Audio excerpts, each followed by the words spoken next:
ನಮಸ್ಕಾರ, ನಾನು ಪೃಥ್ವಿರಾಜ್ ಹಾರನಹಳ್ಳಿ. ಬಹು ನಿರೀಕ್ಷಿತ ಚುನಾವಣಾ ದಿನಾಂಕ ಯಾವಾಗ ಘೋಷಣೆ ಆಗುತ್ತೆ ಅನ್ನುವಂತ ನಿರೀಕ್ಷೆ ಇವತ್ತು ಆಗ್ತಾ ಇರುವಂತದ್ದು. ಚುನಾವಣೆ ದಿನಾಂಕ ಘೋಷಣೆ ಆಗುತ್ತೆ.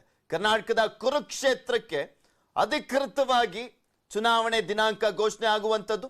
ಇವತ್ತು ಚುನಾವಣಾ ಆಯೋಗ ದಿನಾಂಕವನ್ನ ಘೋಷಣೆ ಮಾಡುತ್ತೆ. ದಿನಾಂಕ ಘೋಷಣೆ ಮಾಡಿದ ಕ್ಷಣದಿಂದಲೇ ಕೋಡ್ ಆಫ್ ಕಂಡಕ್ಟ್ ನೀತಿ ಸಂಹಿತೆ ಜಾರಿಯಾಗುತ್ತೆ. ಈಗ ಇರುವಂತ ಹಾಲಿ ಸಚಿವರೆಲ್ಲರೂ ಕೂಡ ಒಂದು ರೀತಿಯಾಗಿ ಮಾಜಿ ಸಚಿವರಾಗ್ತಾರೆ. ಇನ್ನು ಮುಖ್ಯಮಂತ್ರಿಗಳು ಹಂಗಾಮಿ ಮುಖ್ಯಮಂತ್ರಿಗಳಾಗಿ ಮುಂದಿನ ಸರ್ಕಾರ ಬರುವವರೆಗೂ ಕೂಡ ಕಾರ್ಯವನ್ನ ನಿರ್ವಹಿಸ್ತಾರೆ. 2023ರ ವಿಧಾನಸಭೆ ಎಲೆಕ್ಷನ್, ಲೋಕಸಭೆ ಎಲೆಕ್ಷನ್ಗೆ ಸೆಮಿಫೈನಲ್ ಇದು. ಕರ್ನಾಟಕದ ಎಲೆಕ್ಷನ್ ಸಾಕಷ್ಟು ರಾಜಕಾರಣಿಗಳ ಅಳಿವು ಉಳಿವಿನ ಎಲೆಕ್ಷನ್, ಒಂದು ಪ್ರಾದೇಶಿಕ ಪಕ್ಷದ ಅಳಿವು ಉಳಿವಿನ ಎಲೆಕ್ಷನ್ ಕೂಡ ಹೌದು. ಅದರ ಜೊತೆಗೆ ಕಾಂಗ್ರೆಸ್ಗೆ ಬೂಸ್ಟ್ ಅನ್ನ ನೀಡಬೇಕು ರಾಷ್ಟ್ರ ಮಟ್ಟದಲ್ಲಿ ಅಂದ್ರೆ ಕರ್ನಾಟಕ ತುಂಬಾ ಇಂಪಾರ್ಟೆಂಟ್ ಆಗಿರುವಂತ ಒಂದು ರಾಜ್ಯ ಆಗಿದೆ. ಸೊ ಹೀಗಾಗಿ ಕಾಂಗ್ರೆಸ್ಗೂ ಕೂಡ ರಾಜ್ಯದ ಎಲೆಕ್ಷನ್ ಸಾಕಷ್ಟು ಮಹತ್ವವನ್ನ ಪಡೆದುಕೊಂಡಿರುವಂತದ್ದು. ಸೊ ಹೀಗಾಗಿನೇ ಕಾಂಗ್ರೆಸ್ ದೊಡ್ಡ ಮಟ್ಟದಲ್ಲಿ ಹೋರಾಟವನ್ನ ಮಾಡ್ತಾ ಇದೆ.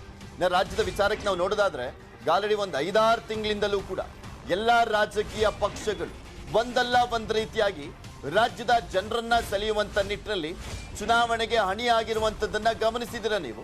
ಒಂದ್ ಕಡೆ ಜೆಡಿಎಸ್ ಪಂಚರತ್ನ ಯಾತ್ರೆ ಆಗಿರ್ಬೋದು, ಮತ್ತು ಒಂದ್ ಕಡೆ ಕಾಂಗ್ರೆಸ್ ಪ್ರಜಾಧ್ವನಿ ಯಾತ್ರೆಯ ಮುಖಾಂತರ ಸಾಕಷ್ಟು ಸಮಾವೇಶಗಳನ್ನ ಮಾಡುವ ಮುಖಾಂತರ, ಸಾಕಷ್ಟು ರ್ಯಾಲಿಗಳನ್ನ ಮಾಡುವ ಮುಖಾಂತರ ಈಗ ಆಲ್ರೆಡಿ ಜನರನ್ನ ಒಂದು ರೌಂಡ್ ಸುತ್ತಬಿಟ್ಟಿದ್ದಾರೆ. ಜನರನ್ನ ಸೆಳೆಯುವಂತ ನಿಟ್ಟಿನಲ್ಲಿ ಕೆಲಸ ಮಾಡಿಬಿಟ್ಟಿದ್ದಾರೆ. ಈಗ ಅಧಿಕೃತವಾಗಿ ಅದೆಲ್ಲವೂ ಕೂಡ ಇವತ್ತಿನಿಂದ ಆಟ ಶುರುವಾಗುತ್ತೆ. ಆ ಯುದ್ಧ ಶುರುವಾಗುತ್ತೆ. ಚುನಾವಣೆಯ ಯುದ್ಧ ಇವತ್ತಿನಿಂದ ಶುರುವಾಗುತ್ತೆ. ಪಕ್ಷಾಂತರ ಕೂಡ ಶುರುವಾಗುತ್ತೆ. ಯಾವ್ಯಾವ ಶಾಸಕರು ಯಾವ ಪಕ್ಷಕ್ಕೆ ಹೋಗ್ತಾರೆ, ಯಾರಾದ್ರೂ ಕೆಲವು ಸಚಿವರುಗಳು ಹೋಗ್ತಾರೆ ಅನ್ನುವಂತ ನಿರೀಕ್ಷೆ ಇತ್ತಲ್ಲ ಕಾಂಗ್ರೆಸ್ಗೆ, ನಿಜಕ್ಕೂ ಹೋಗ್ತಾರಾ? ಇದೆಲ್ಲದ್ರ ಬಗ್ಗೆನೂ ಕೂಡ ಇನ್ನು ಮೇಲೆ ಗೊತ್ತಾಗ್ತಾ ಹೋಗುತ್ತೆ. ಈಗ ರಾಜಕೀಯ ಚಿತ್ರಣ ಕೋಡ್ ಆಫ್ ಕಂಡಕ್ಟ್ ಜಾರಿಯಾದ ನಂತರ ಬೇರೆಯದ್ದೇ ರೀತಿಯಲ್ಲಿ ಮತ್ತಷ್ಟು ಬೇರೆ ಸ್ವರೂಪವನ್ನ ಪಡೆದುಕೊಳ್ಳುತ್ತೆ. ಈ ಕ್ಷಣದಿಂದ ಪ್ರತಿಯೊಬ್ಬರು ಕೂಡ ಇನ್ನೂ ತುಂಬಾ ಆಕ್ಟಿವ್ ಆಗಿ ವರ್ಕ್ ಮಾಡಲಿಕ್ಕೆ ಶುರು ಮಾಡ್ತಾರೆ, ಗೆದ್ದೇ ಗೆಲ್ಲಬೇಕು ಅನ್ನುವಂತಹ ನಿಟ್ಟಿನಲ್ಲಿ.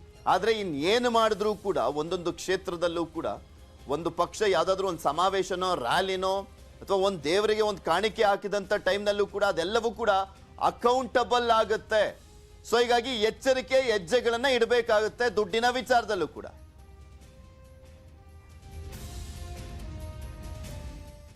ಈಗ ಸದ್ಯಕ್ಕೆ ನೋಡೋಣ ವಿಧಾನಸಭೆ ಎಲೆಕ್ಷನ್ ಅಲ್ಲಿ, ಅಂದ್ರೆ ವಿಧಾನಸಭೆಯಲ್ಲಿ ಯಾವ ಪಕ್ಷದ್ದು ಎಷ್ಟು ಬಲಾಬಲ ಇದೆ ಅಟ್ ಪ್ರೆಸೆಂಟ್ 2023ರ ಈ ಸಂದರ್ಭದಲ್ಲಿ ಇವತ್ತಿಗೆ ಎಷ್ಟು ಬಲಾಬಲ ಇದೆ ಅನ್ನುವಂಥದ್ದನ್ನ ನಿಮ್ಗೆ ತೋರಿಸ್ತಾ ಹೋಗ್ತೀವಿ. ಯಾವ ಪಕ್ಷ ಎಷ್ಟು ಶಾಸಕರನ್ನ ಈಗ ಹೊಂದಿದೆ ಅನ್ನುವಂಥದ್ದನ್ನ ನೋಡೋಣ. ಟೋಟಲ್ ಆಗಿ 224 ಜನ MLAಗಳು.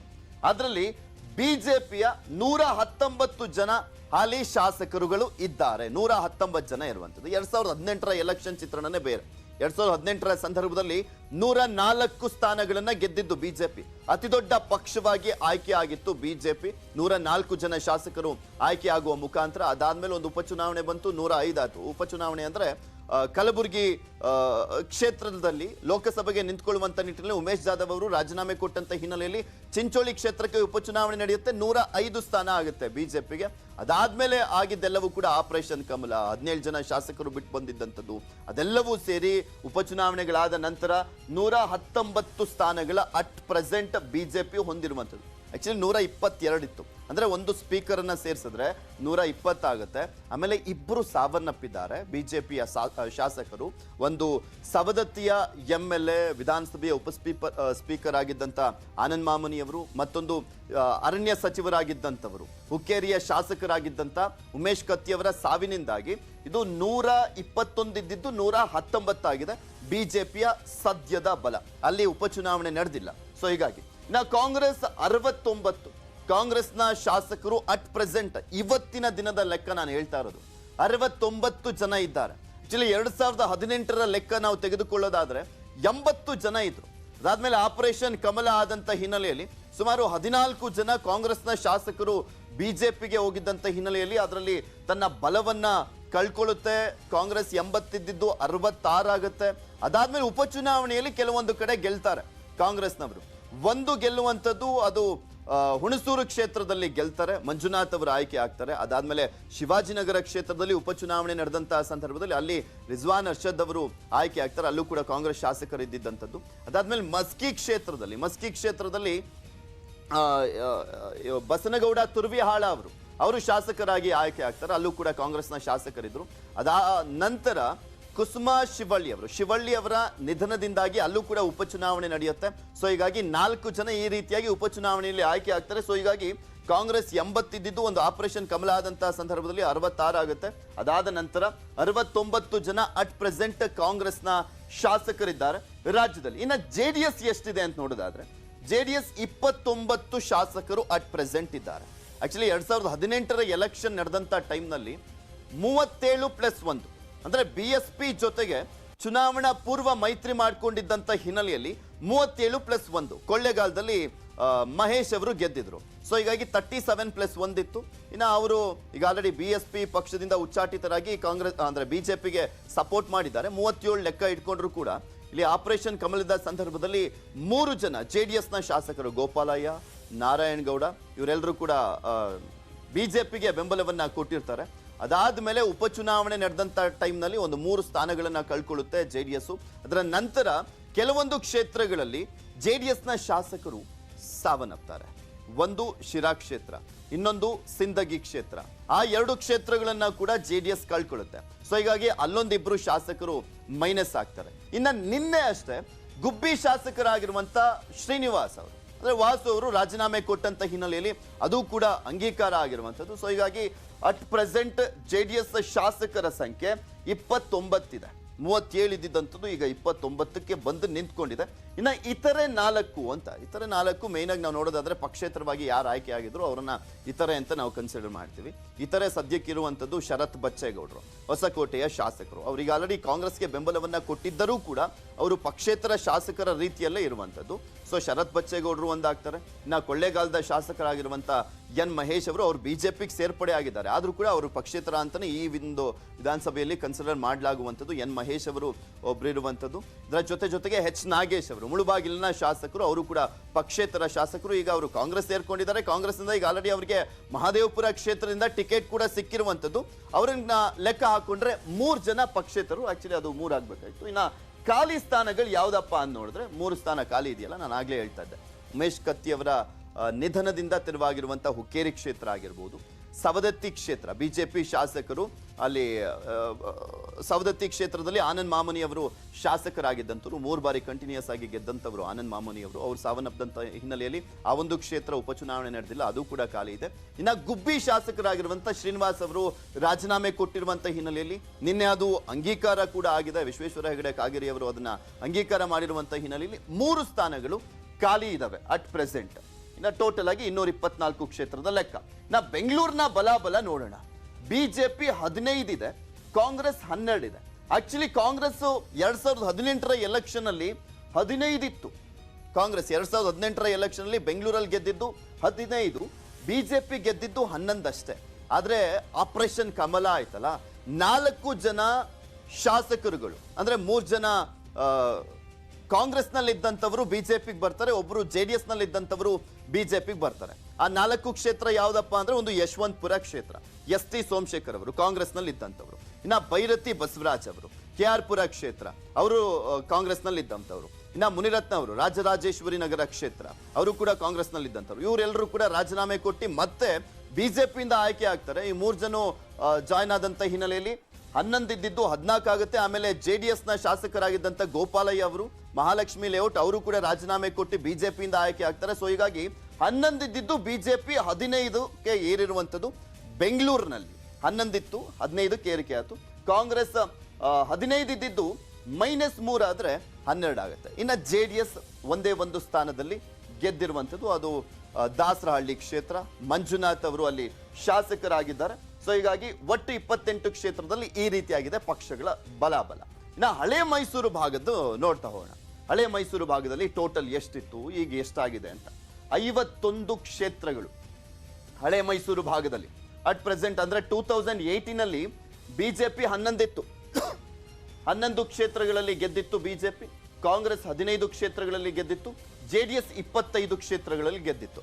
ಜೆಡಿಎಸ್ ನಿಮ್ಗೆ ಗೊತ್ತಿದೆ ಹಳೆ ಮೈಸೂರು ಭಾಗದಲ್ಲಿ ತುಂಬಾ ಪ್ರಭಾವಿ. ಸೊ ಹೀಗಾಗಿ 25 ಕ್ಷೇತ್ರಗಳಲ್ಲಿ ಗೆದ್ದಿತ್ತು. ಈಗ ಸದ್ಯ ಎಷ್ಟಿದೆಯಪ್ಪ ಅಂದ್ರೆ ಬಿಜೆಪಿ 15. ನಾವು ಇದನ್ನ 51 ಕ್ಷೇತ್ರ ತೋರಿಸ್ತಾ ಇದೀವಲ್ಲ, ಈ ಕ್ಷೇತ್ರ ಇದೆಯಲ್ಲ 51 ಕ್ಷೇತ್ರ, ಬೆಂಗಳೂರನ್ನ ಹೊರತುಪಡಿಸಿ ನಾವು ತೋರಿಸ್ತಾ ಇರೋದು ಈ 51 ಕ್ಷೇತ್ರಗಳು. ಬಿಜೆಪಿ 15 ಇದೆ, ಕಾಂಗ್ರೆಸ್ 14 ಆಗಿರುವಂಥದ್ದು, ಜೆಡಿಎಸ್ 22ಕ್ಕೆ ಇಳಿದಿರುವಂಥದ್ದು. ಅಂದ್ರೆ ಕೆಲವರು ರಾಜೀನಾಮೆ ಕೊಟ್ಟರು, ಅದೇ ನಾನು ಹೇಳ್ತಾ ಇದ್ನಲ್ಲ, ಕೆಲವರು ಸಾವನ್ನಪ್ಪಿರುವಂತಹ ಹಿನ್ನೆಲೆಯಲ್ಲಿ ಅಲ್ಲಿ ಜೆಡಿಎಸ್ ಮೈನಸ್ ಆಗಿದೆ. ಇದು ಸದ್ಯದ ಹಳೆ ಮೈಸೂರು ಭಾಗದಲ್ಲಿ ಇರುವಂತ ಶಾಸಕರ ಸಂಖ್ಯೆ. ಇದು 2023ರ ಸಂದರ್ಭದಲ್ಲಿ ಯಾವ ರೀತಿಯಾಗಿ ಚೇಂಜ್ ಆಗುತ್ತೆ ಅನ್ನುವಂಥದ್ದನ್ನ ಕಾದ್ ನೋಡ್ಬೇಕಾಗಿದೆ. ಇದು ಅನೌನ್ಸ್ ಆಗಿದೆ ಈಗ ಆಲ್ರೆಡಿ. 29ನೇ ತಾರೀಕು ಅಂದ್ರೆ ಇವತ್ತು 11:30ಕ್ಕೆ ಚುನಾವಣಾ ಆಯೋಗ, ಕೇಂದ್ರ ಚುನಾವಣಾ ಆಯೋಗ ಕರ್ನಾಟಕದಲ್ಲಿ ಯಾವಾಗ ಎಲೆಕ್ಷನ್ ಅನ್ನುವಂಥದ್ದನ್ನ ಅಧಿಕೃತವಾಗಿ ಹೇಳ್ತಾರೆ. ಈ ಒಂದು ಕ್ಷಣದಿಂದಲೇ ನೀತಿ ಸಂಹಿತೆ ಅನ್ನುವಂಥದ್ದು ಜಾರಿಯಾಗುತ್ತೆ. ಓಲ್ಡ್ ಮೈಸೂರಿನಲ್ಲಿ ಶೇಕಡವಾರು ಮತದಾರರು ಎಷ್ಟೆಷ್ಟಿದ್ದಾರೆ ಅನ್ನುವಂಥದ್ರ ಬಗ್ಗೆನೂ ಕೂಡ ನಮಗೊಂದು ಅಂಕಿ ಅಂಶ ಇದೆ, ಅದನ್ನ ನಿಮ್ಗೆ ಹೇಳ್ತಾ ಹೋಗ್ತೀನಿ. ಲಿಂಗಾಯತರು 11,91,249 ಶೇಕಡವಾರು ಅಂದ್ರೆ ಹಳೆ ಮೈಸೂರು ಭಾಗದಲ್ಲಿ 14.56% ಇದ್ದಾರೆ. ಹಳೆ ಮೈಸೂರು ಭಾಗ ಅಂದ್ರೆ ಒಕ್ಕಲಿಗರು ತುಂಬಾ ಪ್ರಭಾವಿಗಳು ಹಳೆ ಮೈಸೂರು ಭಾಗದಲ್ಲಿ. ಅದೊಂಥರ ಹಳೆ ಮೈಸೂರು ಭಾಗ ಅಂದ್ರೆ ಒಕ್ಕಲಿಗರ ಕೋಟೆ ಅಂತಾನೆ ಕರೆಸ್ಕೊಳ್ಳುತ್ತೆ. ಸೊ ಹೀಗಾಗಿನೇ ಜೆಡಿಎಸ್ ಹೆಚ್ಚಿನ ಸ್ಥಾನಗಳನ್ನ ಈ ಒಂದು ಭಾಗದಲ್ಲಿ ಗೆಲ್ಲುವಂಥದ್ದು. ಒಕ್ಕಲಿಗರು ಇಲ್ಲಿ ಎಷ್ಟು ಜನ ಇದ್ದಾರೆ ಅಂದ್ರೆ 27,34,316, ಅಂದ್ರೆ 30% ಅವರೇ ಇದ್ದಾರೆ ಒಕ್ಕಲಿಗರು. ಇನ್ನ ದಲಿತರ ಸಂಖ್ಯೆ ಇಲ್ಲಿ 22,03,749, ಅಂದ್ರೆ 24% ಇರುವಂತದ್ದು ಹಳೆ ಮೈಸೂರು ಭಾಗದಲ್ಲಿ ಮತ ಬ್ಯಾಂಕ್ಗಳನ್ನ ಹೇಳ್ತಾ ಇದ್ದೀನಿ ನಾನು. ಕುರುಬರು 7,28,407 ಇದ್ದಾರೆ, 9% ಇದೆ, ಅಂದ್ರೆ ಹತ್ತತ್ರ 10% ಇರುವಂತದ್ದು ಕುರುಬರು ಹಳೆ ಮೈಸೂರು ಭಾಗದಲ್ಲಿ. ಮುಸ್ಲಿಮರು 8,93,000ಕ್ಕೂ ಹೆಚ್ಚು ಜನ ಇದ್ದಾರೆ, ಅಂದ್ರೆ ಹತ್ತತ್ರ 9 ಲಕ್ಷ ಜನ. ಇವರ ಒಂದು ಪರ್ಸೆಂಟೇಜ್ 8.32 ಇದೆ ಮುಸ್ಲಿಮರ ಸಂಖ್ಯೆ ಹಳೆ ಮೈಸೂರು ಭಾಗದಲ್ಲಿ. ಇತರೆ 14,71,345. ಇತರೆ ಅಂದ್ರೆ ಇನ್ನು ಉಳಿದಂತ ಎಲ್ಲಾ ಜಾತಿಗಳು ಕೂಡ ಅದರಲ್ಲಿ ಸೇರ್ಕೊಳ್ಳುತ್ತೆ. ಅವರು 13% ಇದ್ದಾರೆ. ಇದು ಹಳೆ ಮೈಸೂರು ಭಾಗದ ಜಾತಿಯ ಲೆಕ್ಕಾಚಾರ, ಜಾತಿ ಮತ್ತೆ ಧರ್ಮದ ಲೆಕ್ಕಾಚಾರವನ್ನ ಗಮನಿಸಬಹುದು ನೀವು. ಇದು ಹಳೆ ಮೈಸೂರು ಭಾಗದ್ದು. ಲಿಂಗಾಯತರು, ಒಕ್ಕಲಿಗರು, ದಲಿತರು, ಕುರುಬರು, ಮುಸ್ಲಿಮರು ಎಲ್ಲರೂ ಕೂಡ ಸೇರ್ಬಿಟ್ಟು ಟೋಟಲ್ ಆಗಿ ಒಟ್ಟು 92,23,042. ಇದು ಮತದಾರರ ಲೆಕ್ಕಾಚಾರ, ಎಲ್ಲರನ್ನೂ ಸೇರಿಸಿ ಅಲ್ಲ, ಮತದಾರರ ಲೆಕ್ಕಾಚಾರ ಇದು ಹಳೆ ಮೈಸೂರು ಭಾಗದ್ದು. ಇನ್ನ ಒಟ್ಟು ಲೆಕ್ಕಾಚಾರ ಎಷ್ಟಿದೆ ಕರ್ನಾಟಕದ ಮತದಾರರ ಸಂಖ್ಯೆ ಅಂತ ನೋಡೋದಾದ್ರೆ, ಒಟ್ಟು ಮತದಾರರು 5,05,48,553 ಕರ್ನಾಟಕದ ಒಟ್ಟು ಮತದಾರರ ಸಂಖ್ಯೆ, ಮತದಾನದ ಹಕ್ಕನ್ನ ಹೊಂದಿರುವಂತವ್ರು ಇವರು. ಹೊಸ ಮತದಾರರು 12,31,540. ಈಗ ಹೊಸದಾಗಿ ಮತವನ್ನ ಚಲಾಯಿಸುವಂತ ಹಕ್ಕನ್ನ ಪಡೆದಿರುವಂತ ಹೊಸ ಮತದಾರರ ಸಂಖ್ಯೆ ಇದು ದೊಡ್ಡ ಮಟ್ಟದಲ್ಲೇ ಇದೆ, 12,31,000. ಯುವ ಮತದಾರರು 7,01,243 ಜನ ಇದ್ದಾರೆ.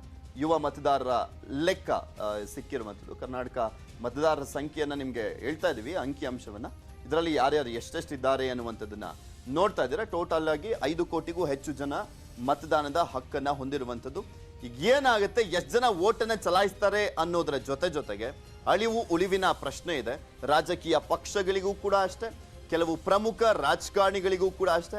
ಅವರ ಭವಿಷ್ಯ ಈ ಒಂದು ವಿಧಾನಸಭೆ ಎಲೆಕ್ಷನ್ ಅಲ್ಲಿ ಅಡಕ ಆಗಿರುವಂತಹ ಹಿನ್ನೆಲೆಯಲ್ಲಿ ಯಾವ್ಯಾವ ರೀತಿಯಾಗಿ ತಂತ್ರ, ಪ್ರತಿತಂತ್ರ, ರಣತಂತ್ರವನ್ನ ಮಾಡಿ, ಮಾಸ್ಟರ್ ಸ್ಟ್ರೋಕ್ ಗಳನ್ನ ಕೊಟ್ಟು, ಮಾಸ್ಟರ್ ಪ್ಲಾನ್ ಗಳನ್ನ ಮಾಡಿ ಗೆಲ್ತಾರೆ, ತಮ್ಮ ಅಸ್ತಿತ್ವವನ್ನ ಉಳಿಸ್ಕೊಳ್ತಾರೆ ಅನ್ನುವಂಥದ್ದನ್ನ ಕಾದ್ ನೋಡ್ಬೇಕು. ಇನ್ನಷ್ಟು ಮಾಹಿತಿಯನ್ನ ನಿಮ್ಮ ಮುಂದೆ ಹೇಳ್ತಾ ಹೋಗ್ತೀನಿ, ಆದ್ರೆ ಅದಕ್ಕೂ ಮುಂಚೆ ಒಂದು ಸ್ಮಾಲ್ ಬ್ರೇಕ್. Welcome back. ಚುನಾವಣೆಗೆ ಹಿಂದೆ ಮುಹೂರ್ತ ಘೋಷಣೆ ಆಗಲಿದೆ. ಬಿಜೆಪಿಯಲ್ಲಿ ಜೋರಾಗಿರುವಂತದ್ದು ಟಿಕೆಟ್ ಟೆನ್ಷನ್. ಏಪ್ರಿಲ್ 1ಕ್ಕೆ ರಾಜ್ಯಕ್ಕೆ ಬರ್ತಾ ಇದ್ದಾರೆ ಚುನಾವಣಾ ಚಾಣಕ್ಯ ಅಮಿತ್ ಶಾ. ಬಿಜೆಪಿ ಮತ್ತೆ ಅಧಿಕಾರಕ್ಕೆ ಬರಬೇಕು ಅಂದ್ರೆ ಅದರ ಭವಿಷ್ಯ ಅಡಕ ಆಗಿರುವಂತದ್ದೇ ಅಭ್ಯರ್ಥಿಗಳ ಲಿಸ್ಟ್ ನಲ್ಲಿ. ಸೊ ಅಭ್ಯರ್ಥಿಗಳ ಮೇಲೇನೆ ಬಿಜೆಪಿಯ ರಾಜ್ಯದ ಭವಿಷ್ಯ ಇದೆ.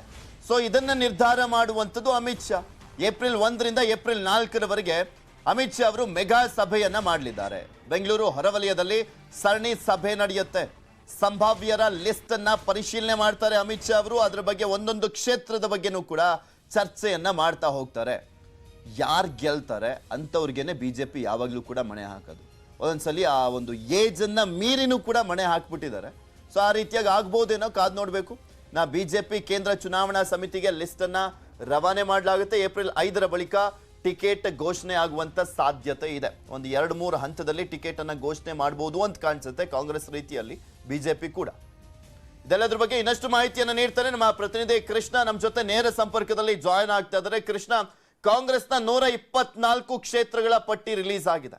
ಈಗ ಸವಾಲಿರುವಂತದ್ದು ಬಿಜೆಪಿಗೆ ಸವಾಲು ಒಂದು ಲಿಸ್ಟ್ ಅನೌನ್ಸ್ ಮಾಡೋದು, ಇನ್ನೊಂದು ಮತ್ತೆ ಅಧಿಕಾರಕ್ಕೆ ಏರಲೇಬೇಕು ಅನ್ನುವಂತ ನಿಟ್ಟಿನಲ್ಲಿ.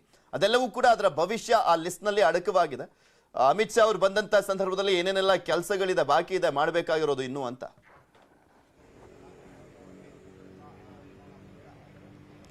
ಖಂಡಿತವಾಗ್ಲೂ ಪೃಥ್ವಿರಾಜ್, ಮುಖ್ಯವಾಗಿ ಚುನಾವಣಾ ಚಾಣಕ್ಯ ಅಮಿತ್ ಶಾ ಅವರೇ ಖುದ್ದು ಈ ಒಂದು ಪಟ್ಟಿ ಸಮಸ್ಯೆಯನ್ನು ಬಗೆಹರಿಸುವಂತ ನಿಟ್ಟಿನಲ್ಲಿ ಖುದ್ದು ಆ ಕಡೆ ಕಿಳಿತಾ ಇರುವಂತದ್ದು. ಏಪ್ರಿಲ್ 1ನೇ ತಾರೀಕಿಂದ ಏಪ್ರಿಲ್ 4ನೇ ತಾರೀಕುವರೆಗೂ ಅಂದ್ರೆ ಏಪ್ರಿಲ್ 4 ದಿನಗಳ ಕಾಲ ಖುದ್ದು ಅಮಿತ್ ಶಾ ಅವರೇ ಸಭೆಯನ್ನ ಮಾಡಲಿದ್ದಾರೆ. ಬೆಂಗಳೂರಿನ ಖಾಸಗಿ ವಲಯದ ಹೋಟೆಲ್ನಲ್ಲಿ ಪ್ರತ್ಯೇಕವಾಗಿ ಸಭೆ ಮಾಡೋದ್ರ ಮುಖಾಂತರವಾಗಿ ಸಂಭಾವ್ಯ ಅಭ್ಯರ್ಥಿಗಳನ್ನ ಯಾರನ್ನ ಪರಿಗಣಿಸಬೇಕು, ಯಾರನ್ನ ಆಯ್ಕೆ ಮಾಡಬೇಕು ಅನ್ನೋದ್ರ ಬಗ್ಗೆ ಖುದ್ದು ಅಮಿತ್ ಶಾ ಅವರೇ ಈ ಒಂದು ವಿಚಾರದಲ್ಲಿ ತೀರ್ಮಾನವನ್ನು ಕೈಗೊಳ್ತಾರೆ ಅಂತ ಹೇಳ್ಬೋದು. ಯಾಕಂದ್ರೆ ಈಗಾಗಲೇ ಕರ್ನಾಟಕದ ಚುನಾವಣೆಯನ್ನ ಅತ್ಯಂತ ಗಂಭೀರವಾಗಿ ರಾಷ್ಟ್ರೀಯ ನಾಯಕರು ಪರಿಗಣಿಸಿರುವಂತದ್ದು. ಮುಖ್ಯವಾಗಿ ಅಮಿತ್ ಶಾ ಅವರು ಎಲ್ಲಾ ವಿಚಾರಗಳನ್ನು ಕೂಡ ಒಂದು ರೀತಿ ಗಮನಿಸ್ತಾ ಇದ್ದಾರೆ. ಮತ್ತೆ ಅಭ್ಯರ್ಥಿಗಳ ಆಯ್ಕೆಯನ್ನು ಕೂಡ ಅವರೇ ಮಾಡಲಿದ್ದಾರೆ. ರಾಜ್ಯದ ನಾಯಕರು ಏನೇ ಹೇಳಿದ್ರು ಅಂತಿಮವಾಗಿ ತೀರ್ಮಾನ ಮಾಡುವಂತದ್ದು ಅಮಿತ್ ಶಾ ಅಂತ ಹೇಳ್ಬೋದು. ಅದಕ್ಕೋಸ್ಕರವಾಗಿನೇ ಅಮಿತ್ ಶಾ ಅವರು ಖುದ್ದು ಈಗ ಆ ಕಡೆ ಕಿಳಿತಾ ಇರುವಂತದ್ದು. ಈಗಾಗಲೇ ಚುನಾವಣೆ ದಿನಾಂಕ ಘೋಷಣೆ ಇನ್ನೇನು ಕೆಲವೇ ವೇತನಲ್ಲಿ ಪ್ರಕಟ ಆಗ್ತಾ ಇದೆ. ಚುನಾವಣೆ ದಿನಾಂಕ ಘೋಷಣೆಯನ್ನು ಕೂಡ ರಾಜ್ಯದ ಬಿಜೆಪಿ ನಾಯಕರು ಕಾಯ್ತಾ ಇದ್ರು. ಅಂತಿಮವಾಗಿ ದಿನಾಂಕ ಘೋಷಣೆ ಆಗ್ತಾ ಇದೆ. ಇನ್ನೇನಿದ್ರು ಕೂಡ ಪಕ್ಷದ ಕಾರ್ಯಚಟುವಟಿಕೆಗಳು ಮತ್ತೆ ಅಭ್ಯರ್ಥಿಗಳ ಆಯ್ಕೆಯನ್ನ ಮಾಡಬೇಕಾಗುತ್ತೆ. ಅದಕ್ಕೋಸ್ಕರವಾಗಿನೇ ಮಾರ್ಚ್ 31ನೇ ತಾರೀಕು ಇಡೀ ಜಿಲ್ಲಾ ಕಮಿಟಿ ಇಡೀ ಎಲ್ಲ ರಾಜ್ಯದ ಎಲ್ಲಾ ಜಿಲ್ಲೆಗಳಲ್ಲೂ ಕೂಡ ಸ್ಥಳೀಯ ಮಟ್ಟದಲ್ಲಿ ಅಂದ್ರೆ ಮಂಡಲ ಆಗಿರಬಹುದು ಮತ್ತೆ ಜಿಲ್ಲಾ ಮಟ್ಟದಲ್ಲಿ ಸಭೆಯನ್ನ ಮಾಡಿದ್ದಾರೆ. ಸಭೆಯಲ್ಲಿ ಸಂಭಾವ್ಯ ಅಭ್ಯರ್ಥಿಗಳು ಯಾರ್ಯಾರಿದ್ದಾರೆ ಅವರ ಜೊತೆಗೆ ಚರ್ಚೆಯನ್ನು ಮಾಡೋದ್ರ ಮುಖಾಂತರವಾಗಿ ಒಂದು ಅಭಿಪ್ರಾಯವನ್ನು ಸಂಗ್ರಹ ಮಾಡ್ತಾರೆ. ಅದಾದ ನಂತರವಾಗಿ ಒಂದಷ್ಟು ಅಭ್ಯರ್ಥಿಗಳ ಹೆಸರನ್ನ ಅಲ್ಲಿ ಪಟ್ಟಿಯನ್ನ ರೆಡಿ ಮಾಡಿಕೊಂಡು ಅಂತಿಮವಾಗಿ ಅದನ್ನ ರಾಜ್ಯ ಕೋರ್ ಕಮಿಟಿ ಸಭೆಗೆ ಸಲ್ಲಿಸ್ತಾರೆ. ಆ ಒಂದು ರಾಜ್ಯ ಕೋರ್ ಕಮಿಟಿ ಸಭೆ ಜೊತೆಗೆ ಅಮಿತ್ ಶಾ ಅವರು ಖುದ್ದು ಚರ್ಚೆ ಮಾಡಿದ ಸಂದರ್ಭದಲ್ಲಿ ಯಾವ ಅಭ್ಯರ್ಥಿಗಳನ್ನ ಕೊಟ್ರೆ ಕ್ಷೇತ್ರದಲ್ಲಿ ಗೆಲ್ಲಬಹುದು ಅನ್ನೋ ಒಂದು ಚರ್ಚೆಯನ್ನ ತೀರ್ಮಾನವನ್ನು ಮಾಡಿದ್ದಾರೆ. ಪೃಥ್ವಿರಾಜ್, ಈಗಾಗಲೇ ರಾಜ್ಯ ಬಿಜೆಪಿ ನಾಯಕರು ಒಂದ್ ರೀತಿ ಸರ್ವೆ ಮೇಲೆ ಸರ್ವೆಯನ್ನ ಮಾಡಿಸಿದ್ದಾರೆ. ಸುಮಾರು 15ರಿಂದ 20ಕ್ಕೂ ಹೆಚ್ಚು ಸರ್ವೆಗಳನ್ನ ಮಾಡಿಸಿದ್ದಾರೆ. ಪಕ್ಷದ ಮಟ್ಟದಲ್ಲಾಗಿರ್ಬೋದು ಮತ್ತೆ ಸರ್ಕಾರದ ಮಟ್ಟದಲ್ಲಾಗಿರ್ಬೋದು ಮತ್ತೆ ಸ್ಥಳೀಯ ಮಟ್ಟದ ಆಗಿರ್ಬೋದು ಮತ್ತೆ ಬೇರೆ ಬೇರೆ ನಾಯಕರ ಮುಖಾಂತರವಾಗಿ ಸರ್ವೆಯನ್ನ ಮಾಡಿದ್ದಾರೆ. ಸರ್ವೆಯಲ್ಲಿ ಯಾರು ಗೆಲ್ತಾರೆ ಅವರಿಗೆ ಟಿಕೆಟ್ ಅನ್ನು ಕೊಡುವಂತ ನಿಟ್ಟಿನಲ್ಲೂ ಕೂಡ ರಾಜ್ಯದ ನಾಯಕರು ತೀರ್ಮಾನಕ್ಕೆ ಮುಂದಾಗಿರುವಂತದ್ದು. ಈಗಾಗಲೇ ಯಾರೆಲ್ಲ ಟಿಕೆಟ್ ಅನ್ನ ಕಸರತ್ತನ್ನ ಮಾಡ್ತಾ ಇದ್ದಾರೆ, ಅಂತಿಮವಾಗಿ ಗೆಲ್ಲುವುದೊಂದೇ ಸಾಮರ್ಥ್ಯ, ಗೆಲ್ಲುವುದೊಂದೇ ನಿಮ್ಮ ಗುರಿ ಅನ್ನೋ ಒಂದು ಸೂಚನೆಯನ್ನ ಕೊಟ್ಟಿದ್ದಾರೆ. ಕ್ಷೇತ್ರದಲ್ಲಿ ಯಾರು ಸ್ಟ್ರಾಂಗ್ ಇರ್ತಾರೆ, ಯಾರು ಶಕ್ತಿ ಸಾಮರ್ಥ್ಯವನ್ನು ಹೊಂದಿರ್ತಾರೆ, ಅದ್ರ ಜೊತೆಗೆ ಕ್ಷೇತ್ರದಲ್ಲಿ ಗೆಲುವಂದೇ ಮಾನದಂಡ ಆಗಿದೆಯಾ ಅಥವಾ 75+ ಇರುವಂತವ್ರಿಗೆ ಟಿಕೆಟ್ ಇಲ್ಲ ಅಂತೆಲ್ಲ ಹೇಳಲಾಗ್ತಾ ಇದೆಯಲ್ಲ, ಅಂತವ್ರಿಗೂ ಕೂಡ ಟಿಕೆಟ್ ಏನಾದ್ರೂ ಕೊಡುವಂತ ಸಾಧ್ಯತೆ ಇದೆಯಾ? ಮತ್ತೆ ಯಾವ ರೀತಿಯಾಗಿ ಲಾಬಿ ನಡೀತಾ ಇದೆ ಬಿಜೆಪಿಯಲ್ಲಿ ಟಿಕೆಟ್ಗೆ? ಪೃಥ್ವಿರಾಜ್, ಈಗಾಗಲೇ ಟಿಕೆಟ್ಗೋಸ್ಕರವಾಗಿ ಸಾಲು ಅಭ್ಯರ್ಥಿಗಳು 16 ಅಭ್ಯರ್ಥಿಗಳು ಈಗಾಗಲೇ ಟಿಕೆಟ್ಗಾಗಿ ಅರ್ಜಿಯನ್ನ ಸಲ್ಲಿಕೆಯನ್ನ ಮಾಡ್ತಾರೆ. ತಮ್ಮದೇ ನಾಯಕರ ಮುಖಾಂತರವಾಗಿ ಕಸರತ್ತನ್ನು ಮಾಡ್ತಾ ಇದ್ದಾರೆ. ಆದ್ರೆ ಮುಖ್ಯವಾಗಿ 75 ವರ್ಷ ಪೂರ್ಣಗೊಳಿಸಿರುವಂತವರಿಗೆ ಟಿಕೆಟ್ ಇಲ್ಲ ಅನ್ನೋದು ಕೂಡ ಹೇಳಲಾಗ್ತಾ ಇದೆ.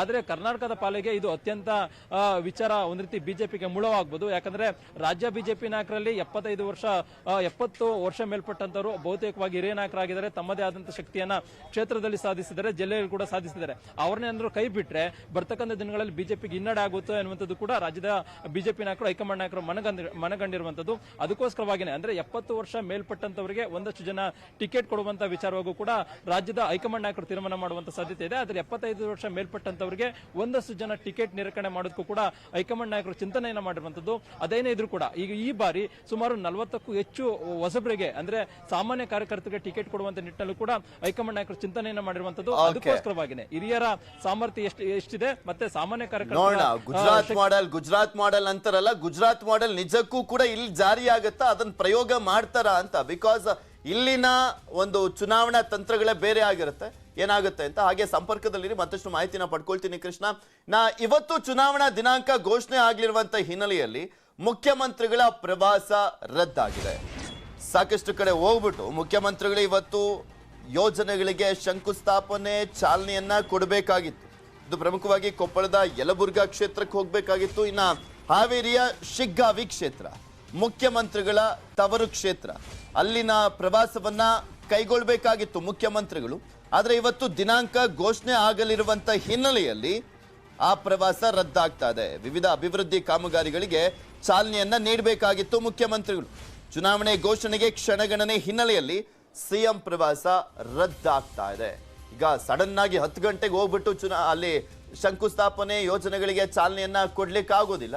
ಸೊ ಹೀಗಾಗಿ ಆಲ್ಮೋಸ್ಟ್ ಅವರ ಪ್ರವಾಸ ರದ್ದಾಗ್ತದೆ. ಇದ್ರ ಬಗ್ಗೆ ಮಾಹಿತಿಯನ್ನ ನೀಡ್ತಾರೆ ನಮ್ಮ ಪ್ರತಿನಿಧಿ ಕೃಷ್ಣ, ನೇರ ಸಂಪರ್ಕದಲ್ಲೇ ಇದ್ದಾರೆ. ಕೃಷ್ಣ, ಏನೇನೆಲ್ಲ ಕಾರ್ಯಕ್ರಮಗಳಿದ್ವು ಮುಖ್ಯಮಂತ್ರಿಗಳದ್ದು, ಇನ್ನ ಅವರ ಕಚೇರಿಯಿಂದ ಏನಾದ್ರೂ ಮಾಹಿತಿ ಬಂತ ಪ್ರವಾಸ ರದ್ದಾಗಿರೋದ್ರ ಬಗ್ಗೆ?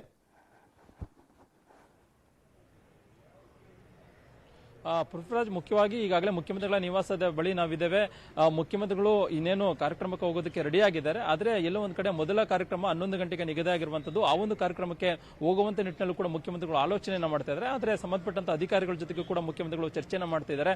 ಒಂದ್ ವೇಳೆ ಏನಾದರೂ ಕಾರ್ಯಕ್ರಮ ಅಲ್ಲಿ ಮಾಡಿದಂತ ಸಂದರ್ಭದಲ್ಲಿ ಏನಾದರೂ ಚುನಾವಣಾ ನೀತಿ ಸಂಹಿತೆಗೆ ಅಡ್ಡಿಯಾಗುತ್ತೆ ಅನ್ನೋ ವಿಚಾರ ಬಗ್ಗೆ ಕೂಡ ಚರ್ಚೆಯನ್ನ ಮಾಡ್ತಾ ಇರುವಂತದ್ದು. ಅದ್ರ ಜೊತೆಗೆ ಸ್ಥಳೀಯ ಕೊಪ್ಪಳ ಭಾಗದ ಸಚಿವರಾಗಿರ್ತಕ್ಕಂಥ ಆಲಪ್ಪ ಆಚಾರ್ ಅವರ ಜೊತೆಗೂ ಕೂಡ ಮುಖ್ಯಮಂತ್ರಿಗಳು ಸಮಾಲೋಚನೆಯನ್ನು ನಡೆಸಿರುವಂತದ್ದು. ಅಂದ್ರೆ ಕೊಪ್ಪಳ ಭಾಗದಲ್ಲಿ ಏತ ನೀರಾವರಿ ಯೋಜನೆಗೆ ಸಂಬಂಧಪಟ್ಟಂತೆ ಬೆಳಗ್ಗೆ 11 ಗಂಟೆಗೆ ಕಾರ್ಯಕ್ರಮ ನಿಗದಿಯಾಗಿದೆ. ಆ ಒಂದು ಕಾರ್ಯಕ್ರಮ ಅತ್ಯಂತ ಪ್ರಮುಖವಾಗಿದೆ. ಆ ಭಾಗಕ್ಕೆ ಒಂದು ರೀತಿ ಅತ್ಯಂತ ಪ್ರಮುಖವಾಗಿದೆ. ಆ ಒಂದು ಕಾರ್ಯಕ್ರಮವನ್ನು ಮಾಡದೇ ಆದಲ್ಲಿ ಇಲ್ಲ ಒಂದ್ ಕಡೆ ಪಕ್ಷಕ್ಕೆ ಒಂದ್ ರೀತಿ ಬಲವಾಗಿ ಶಕ್ತಿ ಬರುತ್ತೆ. ಅದಕ್ಕೋಸ್ಕರವಾಗಿ ಆ ಒಂದು ಕಾರ್ಯಕ್ರಮವನ್ನು ಮಾಡಿಕೊಡಿ ಅನ್ನೋ ಮಾತನ್ನ ಖುದ್ದು ಆಚಾರ್ ಆಲಪ್ಪ ಅವರೇ ಮುಖ್ಯಮಂತ್ರಿಗಳ ಜೊತೆಗೆ ದೂರವಾಣಿ ಮೂಲಕವಾಗಿ ಮಾತುಕತೆ ನಡೆಸ್ತಾ ಇರುವಂತದ್ದು. ಇನ್ನೇನು ಕೆಲವೇ ಹೊತ್ತಿನಲ್ಲಿ ಈ ಒಂದು ಕಾರ್ಯಕ್ರಮಕ್ಕೆ ಹೋಗ್ಬೇಕಾ ಬೇಡ ಅನ್ನೋದ್ರ ಬಗ್ಗೆ ಮುಖ್ಯಮಂತ್ರಿಗಳು ಸ್ವತಃ ಪ್ರಕಟ ಮಾಡೋದಕ್ಕೂ ಕೂಡ ಮುಂದಾಗಿರುವಂತದ್ದು. ಆದ್ರೆ ಪೃಥ್ವಿರಾಜ್, ಇವತ್ತು ಮುಖ್ಯಮಂತ್ರಿಗಳು ಹಾವೇರಿ, ಕೊಪ್ಪಳ ಮತ್ತೆ ತಮ್ಮ ತವರು ಜಿಲ್ಲೆಯ ಕ್ಷೇತ್ರದಲ್ಲೂ ಕೂಡ ಪ್ರವಾಸವನ್ನ ಕೈಗೊಂಡಿದ್ರು. ಆದ್ರೆ ಈಗ ಚುನಾವಣಾ ನೀತಿ ಸಂಹಿತೆ ಜಾರಿ ಆಗಿರುವುದರಿಂದಾಗಿ ಎಲ್ಲ ಒಂದ್ ಕಡೆ ಆ ಒಂದು ಕಾರ್ಯಕ್ರಮವನ್ನು ಸಂಪೂರ್ಣವಾಗಿ ರದ್ದು ಮಾಡುವಂತ ನಿರ್ಧಾರಕ್ಕೆ ಕೂಡ ಮುಖ್ಯಮಂತ್ರಿಗಳು ಬಂದಿರುವಂತದ್ದು. ಹೀಗಾಗಿ ತಮ್ಮ ತವರು ಜಿಲ್ಲೆಯಲ್ಲಿ ತವರು ಕ್ಷೇತ್ರದಲ್ಲಿ ಸುಮಾರು 13 ರಿಂದ 14 ಬಾರಿ ಮುಖ್ಯಮಂತ್ರಿಗಳು ಪ್ರವಾಸವನ್ನ ಕೈಗೊಂಡಿರತಕ್ಕಂಥದ್ದು. ವಿವಿಧ ಅಭಿವೃದ್ಧಿ ಕಾಮಗಾರಿಗಳನ್ನ ಮುಖಾಂತರ ಉದ್ಘಾಟನೆ ಮಾಡುವಂತದ್ದು. ಆ ಮುಖಾಂತರವಾಗಿ ಮತದಾರರನ್ನು ಸೆಳೆಯುವಂತ ನಿಟ್ಟಿನಲ್ಲಿ ಕೂಡ ಮುಖ್ಯಮಂತ್ರಿಗಳು ತಂತ್ರಗಾರಿಕೆಗೆ ಮುಂದಾಗಿರುವಂತದ್ದು. ಆದರೆ ಈಗ ಮುಖ್ಯವಾಗಿ ಚುನಾವಣಾ ನೀತಿ ಸಂಹಿತೆ ಜಾರಿ ಆಗಿರುವುದರಿಂದಾಗಿ ಮುಖ್ಯಮಂತ್ರಿಗಳು ತಮ್ಮ ತವರು ಜಿಲ್ಲೆಯ ಪ್ರವಾಸವನ್ನು ಕೂಡ ರದ್ದು ಮಾಡಿಕೊಳ್ಳುವಂತ ಸಾಧ್ಯತೆ ಕೂಡ ಹೆಚ್ಚಿರ್ತಕ್ಕಂಥದ್ದು. ಅದ್ರ ಜೊತೆಗೆ ಇವತ್ತು ಬಹುತೇಕ ಸಚಿವರಾಗಿರ್ಬೋದು, ಶಾಸಕರಾಗಿರ್ಬೋದು, ಮತ್ತೆ ಜಿಲ್ಲಾ ಮಟ್ಟದಲ್ಲೂ ಕೂಡ ಕಾರ್ಯಕ್ರಮವನ್ನು ಹಮ್ಮಿಕೊಂಡಿದ್ರು. ಮತ್ತೆ ಸರ್ಕಾರ ಕೂಡ ಒಂದು ಪ್ಲಾನ್ ಅನ್ನ ಮಾಡ್ಕೊಂಡಿದ್ರು. ಅಂದ್ರೆ ಈ ವಾರ ಚುನಾವಣಾ ನೀತಿ ಸಂಹಿತೆ ಜಾರಿ ಆಗೋದಿಲ್ಲ, ಬರುವಂತ ವಾರದಲ್ಲಿ ಚುನಾವಣಾ ನೀತಿ ಸಂಹಿತೆ ದಿನಾಂಕ ಪ್ರಕಟ ಆಗಬಹುದು. ಅದಕ್ಕೋಸ್ಕರವಾಗಿ ಈ ಒಂದು ವಾರದಲ್ಲಿ ಒಂದಷ್ಟು ಯೋಜನೆಗಳನ್ನ ಉದ್ಘಾಟನೆಗಳನ್ನ ಮಾಡುವಂತ ನಿಟ್ಟಿನಲ್ಲಿ ಕೂಡ ಕಾರ್ಯಕ್ರಮವನ್ನ ಮುಖ್ಯಮಂತ್ರಿಗಳು ಸಾಲು ಪ್ರವಾಸವನ್ನು ಹಮ್ಮಿಕೊಂಡಿದ್ರು. ಮತ್ತೆ ಸಂಬಂಧಪಟ್ಟಂತ ಸಚಿವರು ಕೂಡ ಹಮ್ಮಿಕೊಂಡಿದ್ರು. ಮತ್ತೆ ನಿನ್ನೆ ಸಚಿವ ಅಶ್ವತ್ಥನಾರಾಯಣ ಅವರು ಕೂಡ ರಾಮ ಮಂದಿರ ನಿರ್ಮಾಣಕ್ಕೆ ಸಂಬಂಧಪಟ್ಟಂತೆ ಶಂಕುಸ್ಥಾಪನೆ ನೆರವೇರಿಸಲು ಕೂಡ ಪ್ಲಾನ್ ಅನ್ನು ಮಾಡಿಕೊಂಡಿದ್ರು. ಇದೇ ವಾರದಲ್ಲಿ ರಾಮನಗರಕ್ಕೆ ಮುಖ್ಯಮಂತ್ರಿಗಳು ಕರೆಸೋದ್ರ ಮುಖಾಂತರವಾಗಿ ಒಂದು ದೊಡ್ಡ ಸಮಾವೇಶ ಮಾಡೋದಕ್ಕೂ ಕೂಡ ತಂತ್ರಗಾರಿಕೆಯನ್ನು ಮಾಡಿದ್ರು. ಆದ್ರೆ ಈಗ ಚುನಾವಣೆ ನೀತಿ ಸಂಹಿತೆ ದಿನಾಂಕ ಪ್ರಕಟ ಆಗುವಂತ ಸಾಧ್ಯತೆ ಇರೋದ್ರಿಂದಾಗಿ ಈ ಎಲ್ಲಾ ಕಾರ್ಯಕ್ರಮಗಳು ಕೂಡ ಬಹುತೇಕ ರದ್ದಾಗುವಂತ ಸಾಧ್ಯತೆ ಇದೆ. ಮತ್ತೆ ಜಿಲ್ಲಾ ಮಟ್ಟದಲ್ಲಿ ಸಚಿವರು ಕೂಡ ಕಾರ್ಯಕ್ರಮಗಳು ಹಮ್ಮಿಕೊಂಡಿದ್ರು. ಅವರ ಕಾರ್ಯಕ್ರಮಗಳು ಕೂಡ ರದ್ದಾಗಿರುವಂತದ್ದು. ಇನ್ನೇನಿದ್ರು ಕೂಡ ಚುನಾವಣೆಯಲ್ಲಿ ಸ್ಪರ್ಧೆಯನ್ನ ಮಾಡಬೇಕು, ಪಕ್ಷವನ್ನ ಸಂಘಟನೆಯನ್ನ ಮಾಡಬೇಕು, ಅಭಿವೃದ್ಧಿ ವಿಚಾರವಾಗಿ ಮತವನ್ನ ಕೇಳಬೇಕು, ಆ ಮುಖಾಂತರವಾಗಿ ಗೆಲ್ಲಬೇಕು. ಆ ರೀತಿಯಾದ ತಂತ್ರಗಾರಿಕೆಗೆ ಈಗ ಪ್ಲಾನ್ ಅನ್ನ ಮಾಡುವಂತದ್ದು. ಮತ್ತೆ ಅಭಿವೃದ್ಧಿ ಹೆಸರಿನ ಕಾರ್ಯಕ್ರಮ ಇವತ್ತೇ ಅಂತಿಮವಾಗಿ ಕ್ಯಾನ್ಸಲ್ ಆಗುವಂತದ್ದು ಬಿಜೆಪಿ ಸರ್ಕಾರದ ಕೊನೆ ಆಗಬಹುದು. ಮೇಲೆ ಹಂಗಾಮಿ ಮುಖ್ಯಮಂತ್ರಿಗಳಾಗ್ತಾರೆ ಅವರು, ಬಸವರಾಜ ಬೊಮ್ಮಾಯಿ ಅವರು. ಧನ್ಯವಾದ ಕೃಷ್ಣ ನಿಮ್ಮೆಲ್ಲ ಮಾಹಿತಿಗಾಗಿ. ಈಗ ಇನ್ಫ್ರಾ ಮಾರ್ಕೆಟ್ ಅರ್ಪಿಸುವಂತ ವೆದರ್ ರಿಪೋರ್ಟ್ ನೋಡೋಣ.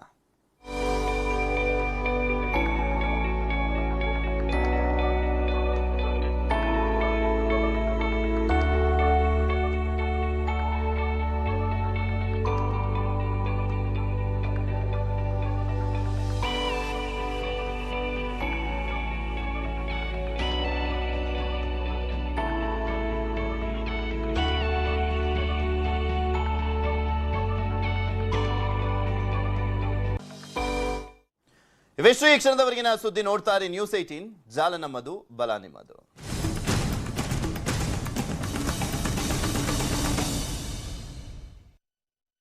Headlines presented by Infra Market, India's